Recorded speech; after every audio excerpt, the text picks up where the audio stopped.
Welcome to Bringer of Life, the River Nile.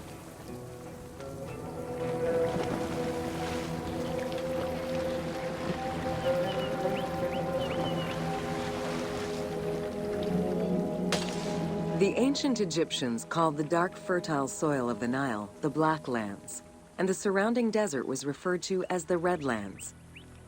The dramatic difference of productive land opposed to barren desert had a deep influence on cultural ideology, mythology, and religion.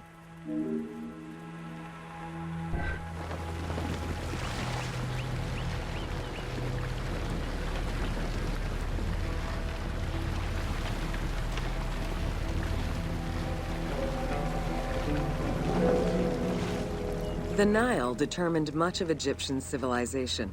For example, the seasonal cycle of the Nile was so consistent that ancient Egyptians created their calendar around it. The flood season, or Akhet, was when the departing floodwaters left arable soil for crops.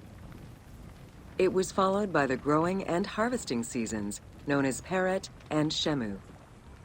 These regular seasons, along with abundant wildlife and rich soil, meant that Egypt's denizens were able to nourish themselves and ensure their country's strength in trade.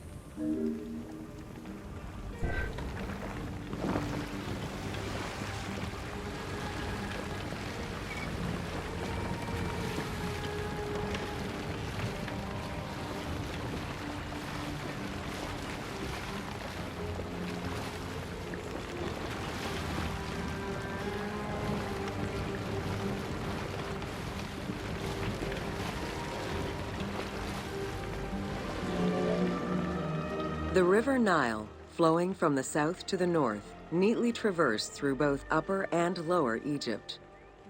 All of Egypt's major cities were built along this narrow ribbon of life. Protected by mountain ranges and deserts which acted as natural barriers to enemies, and sustained by the Nile's plants and wildlife, Egyptian civilization enjoyed economic and cultural prosperity for over 4,000 years.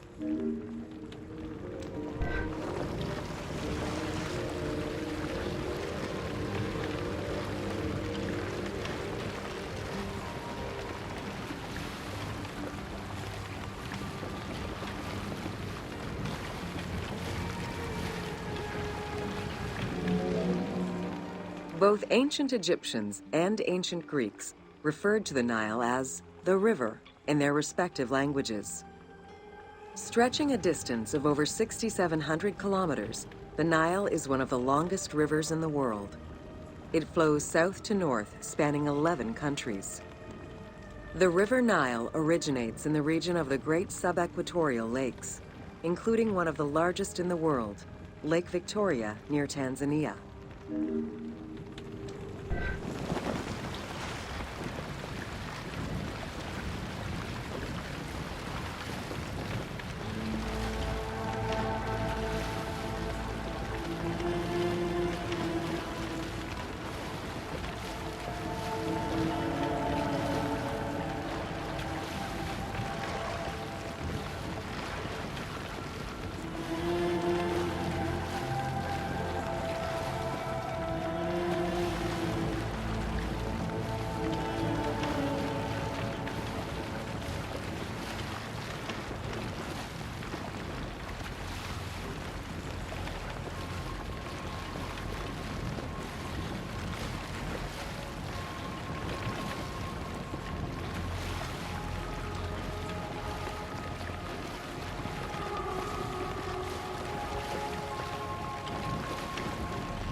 The river flows through African equatorial forests, swamps, volcanic lands, steppes, and deserts, splitting apart for a while and picking up various sediments from each region and carrying them all the way to Egypt. Its main artery, known as the White Nile, rejoins with the Blue Nile in Khartoum. This is where it weaves through rich deposits of silt and nutrients, carrying them along in its wake.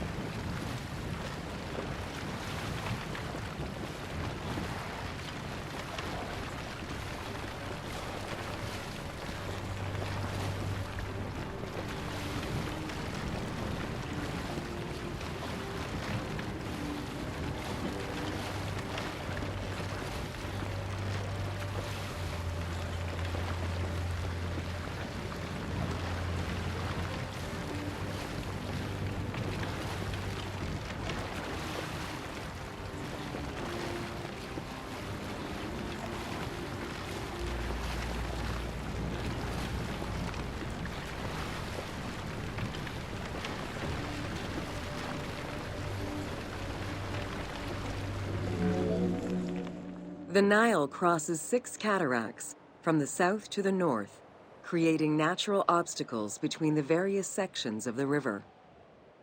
The cataracts are long zones of about 100 kilometers, where the bubbling and rapidly swirling waters advance tumultuously amid enormous heaps of rocks and benches of hard stone.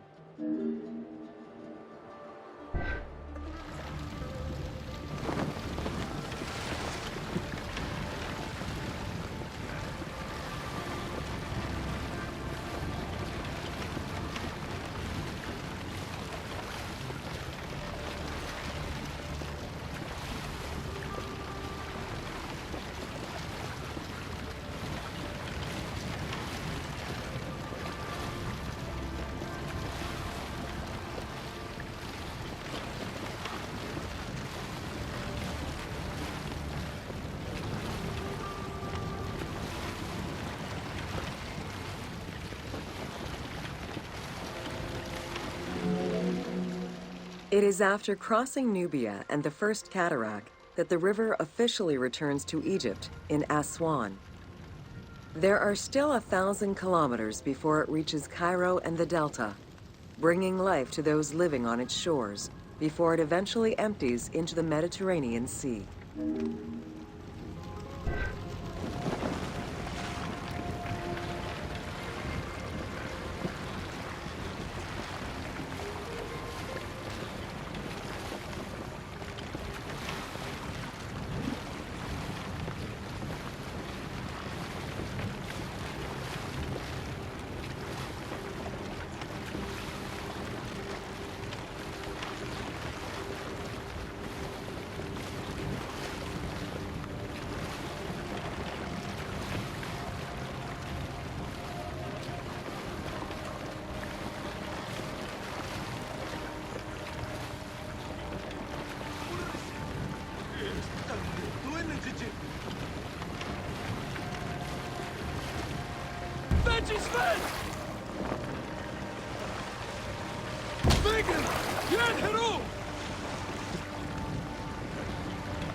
Ancient Egyptian irrigation and water use was centered around the Nile.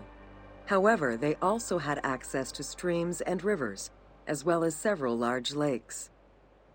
The Delta, situated at the north end of the Nile, also known as Lower Egypt, is a large irrigated area where the river splits into several tributaries.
The Delta had several major brackish coastal lakes, bodies of water separated from the sea by thin strips of land.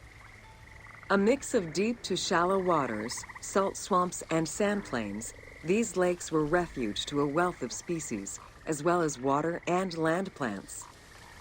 The occasional bandit could also be found sheltering within the denser reeds, waiting for the unwary traveler.